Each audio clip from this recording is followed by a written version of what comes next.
এটা হলো আমার দেশি ভ্যারাইটির গোলাপ।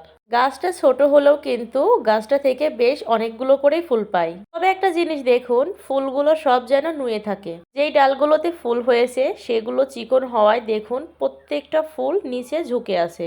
এই দেশি ভ্যারাইটির গোলাপ গাছগুলো কিন্তু খুব একটা যত্ন করা লাগে না। গাছটাকে লাগানোর সময় শুধু গোবর সার আর মাটি দিয়ে লাগিয়েছিলাম, আর এখন শুধু মাঝে মাঝে সরিষার খোল দিই, তাতেই এত সুন্দর ফুল দিচ্ছে। দেখুন গাছ ভর্তি কলি আছে। এই দেশি গোলাপগুলো কিন্তু তিনটা কালার হয়, লাল, সাদা ও গোলাপি। দেশি ভ্যারাইটির লাল কালারটাও ছিল, তবে ওটা মারা গেছে।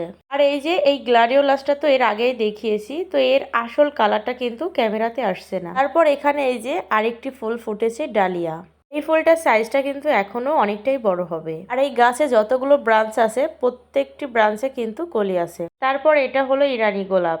ইরানি গোলাপের কিন্তু একটা ডালে বেশ অনেকগুলো করেই কলি হয়। আর এই ইরানি গোলাপের ঘ্রাণটাও কিন্তু অনেক বেশি সুন্দর।